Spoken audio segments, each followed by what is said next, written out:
हर व्यक्ति मदिरा का पान करने के लिए उत्सुक है, कोई शासन नहीं दिमाग में कि मैं क्या कर रहा हूं। हर व्यक्ति व्यभिचार में प्रवृत्त होने के लिए उत्सुक है। मतलब धन, भोगों की बाहुल्यता और मनमानी आचरण, इतना जीवन रह गया है। ये तो राक्षसी जीवन है, मनुष्यता नहीं है। दैवी संपदा की तो बात जाने दो, साधुता की तो बात जाने दो। अब केवल सबका उद्देश्य यही हो रहा है, धन मिल जाए, वाहवाही मिल जाए, मनमानी भोग मिले। तो ये तो बहुत दुर्लभ बात है कि आप ऐसी जगह रहते हुए, ऐसा कार्य करते हुए, ऐसी विचार वाली है। ये तो हम आपकी वंदना करते हैं, आपके भाव की। बहुत आगे चलकर जो समय आने वाला है, 13-14 वर्ष का बच्चा है, वो वीरपात दोष से इतना विक्षिप्त हो चुका है क्योंकि उसको सिखाया गया हस्त में तुम, उसको सिखाई गई गंदी बातें। डॉक्टर बता रहे हैं आप स्वस्थ रहोगे अगर ऐसा करोगे। विद्यार्थी आपस में सपोर्ट कर रहे हैं। पहले गुरुकुलों में वास होता था, गुरुजनों की शास्त्र सम्मत आज्ञा से 20 वर्ष 25 वर्ष तक ब्रह्मचर्य हष्ट पुष्ट हुए, फिर गृहस्थ में गए, सुंदर संतान उत्पत्ति रूपी भगवत पूजा, धर्म से चले, चौथी अवस्था में फिर वैराग्य और भजन करके मोक्ष को प्राप्त कर। अब क्या चल रहा है, क्या चल रहा है? छोटे छोटे बच्चे व्यसन करते, इतनी बुद्धि प्रवीण छोटे छोटे बच्चों की। ओहो, अगर यही बुद्धि सतमार्ग में लग जाए तो अभी सब आनंद हो जाए। बहुत प्रवीण है, आज तक मोबाइल चलाना नहीं आता, इतना बड़ा बच्चा हो, सब जानता है कैसे खोलना है, कैसे। आश्चर्य है कितनी बुद्धि प्रवीण। हम लोग इतने हो गए लेकिन हमें ज्ञान नहीं, और उसको ज्ञान है, वो कहां से कैसे सर्च करना है, क्या सब उसको ज्ञान है। अगर यही ज्ञान अच्छे मार्ग की तरफ, माता पिता को प्रणाम करना, उनकी सेवा करना धर्म से, तो हमारे देश के भविष्य बन जाए। छोटी छोटी अवस्थाओं से ऐसे आचरण, ऐसे दृश्य, ऐसा संयोग, सो बच्चे यहां सब। तो किसी को हम कहें कि मान लो स्त्री सुरक्षित नहीं तो पुरुष सुरक्षित है क्या? बुद्धि ही उसको भ्रष्ट कर रही है। मान लो बाहरी राक्षसी बुद्धि में तो ये बात आ गई कि वह स्त्रियों के साथ ऐसा भाव करते हैं, लेकिन आप देखो ना वो अपने साथ क्या कर रहे हैं। शराब पी करके, मांस खा करके, गलत आचरणों के द्वारा डिप्रेशन में पहुंच रहे हैं, जल रहे हैं, रात दिन जल रहे हैं। आगे जो उनका परिणाम आने वाला है वो तो बहुत ही भयावह होगा। आप सब देखते, हम बार बार इशारा करते, बोले क्या, बोले इतने की कार और शीशा लाख और उसी में जल गए। क्या हुआ? जला जला के खाए हो ना दूसरे जीवों को। बहुत धनी बनते थे ना, अब जलो उसी पे है। बहुत हो उसमें, कर्म तुम्हारा तुम्हें नष्ट कर देगा। तो इसलिए हम ये भी प्रार्थना करेंगे कि कहीं भागने की जरूरत नहीं कि आप किसी एकांत सेवन के लिए जाएं। एकांत अपना हृदय है, भगवान सबके हृदय की बात देख रहे हैं। आप अंदर से प्रभु के चिंतन में, क्योंकि अगर ना होती तो आपका ये निर्णय नहीं होता। जैसे आप बोल रही ना, ये पहचान है कि आप भगवत चरणारविंद के आश्रित हैं, भजन में लगी। ये दशा जो आती तभी आती है जब भजन होता है।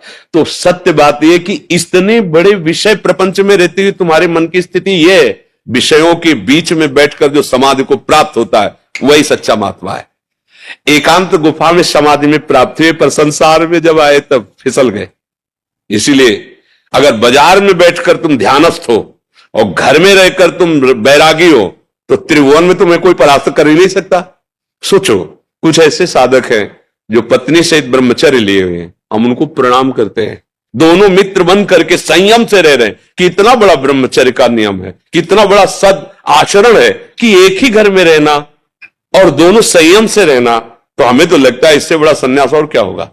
घर में रहकर संयम से रह रहे हैं, क्या बात है। मतलब प्रणाम योग्य है। हम लोग डरते हैं चूक ना हो जाए, वो उसी चूक में रहते हैं और चूक नहीं करते हैं, तो बहादुर वो ये कि हम हुए।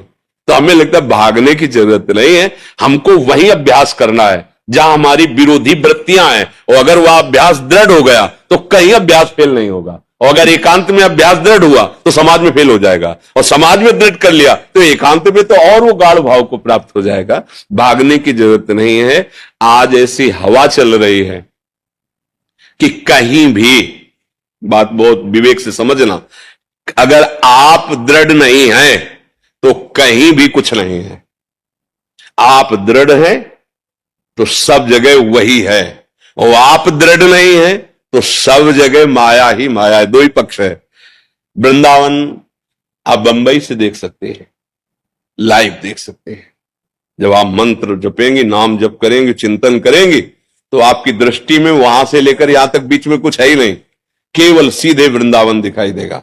वृंदावन की लीला दिखाई देगी। अगर यहां है और आपका दोष दर्शन होने लगा कि यहां भी लोग कैसे हैं कैसे, तो आपका चिंतन बिगड़ गया। अभी वहां है तो इतना है कि संसार तो ऐसा ही है, लेकिन भगवान और भगवान का धाम और नाम ये तो महामहिम है। यहां आकर के जब आप और यहां श्रद्धा बिगड़ जाए तो फिर पारा जो चिंतन का वो गिरने लगेगा। हमें लगता है हमारा चिंतन उठ रहा है तो चुपचाप वही रहकर चिंतन और बढ़ा लेना चाहिए। देखो पूज्य भाई जी महाराज, श्री हनुमान प्रसाद पोद्दार जी, राधा बाबा गोरखपुर गीता वाटिका से सीधे प्रिया प्रीतम की लीला देखते थे। तो आज का समय ऐसा नहीं है कि आप किसी आश्रम में जाकर आप एक कमरा लेकर बहुत काल तक सुरक्षित भजन करें, ऐसा समय नहीं रह गया है। हमें लगता है कि अपने घरों में रह करके, अपने परिवार के साथ रहकर, अपने को राग रहित करके बहुत उत्तम स्थिति प्राप्त की जा सकती है। भागने की जरूरत नहीं। आजकल यंत्र हैं, मोबाइल आदि, इनसे सत्संग सुन सकते हैं। जो कभी मन आए महीना 2 महीना 4 महीना में आके सत्संग सुन ले और एकांतवास करें। प्रभु के नाम से बढ़कर कोई तीर्थ नहीं है। जहां आप हो आपके अंदर वही सब पवित्रता आ जाएगी नाम जपने से। जब श्री भागीरथ जी गंगा जी को प्रसन्न किया तो गंगा जी ने 2 बातें कही कि एक तो मैं ब्रह्मलोक से नीचे गिरूंगी तो मुझे मृत्युलोक में रोकेगा कौन, क्योंकि इतनी प्रबल धारा तो हम रसातल को चली जाएंगी, तुम्हारा काम नहीं बनेगा, जो पुरखे हैं उनके। दूसरी बात, जब मैं भूतल में जाऊंगी तो पापी लोग मेरा स्पर्श करेंगे, वो तो निष्पाप हो जाएंगे, पर मेरे में मलिनता बढ़ेगी, मैं निष्पाप कैसे होंगे। तो भगीरथ जी ने महादेव जी को प्रसन्न किया तो जटाएं खोलकर गंगा जी को मध्य में रोका, फिर एक धारा निकाली तो उससे 3 धाराएं प्रकट हुई, अलकनंदा, मंदाकिनी और गंगा। गंगा मृत्युलोक में, अलकनंदा स्वर्गलोक में, मंदाकिनी नीचे के लोक में, जो अनुसुईया जी ने चित्रकूट में प्रकट की, नीचे की मंदाकिनी गंगा। और कहा कि जो निरंतर भगवान का भजन करते हैं ऐसे संत जन जब आप में चरण रखेंगे तो हे गंगा आप निष्पाप हो जाओगे। अब आप विचार करो, गंगा जी को भी पावन करने की सामर्थ्य भगवान नाम जापक में, वो नाम आपके पास है, वो भगवत चिंतन आपके, जहां बैठोगी तो जगत पावन हो जाएगा। मम भक्ति युक्तो भुवनम पुनातु, कहीं भागने की जरूरत नहीं है, किसी के पास जाने की जरूरत नहीं है।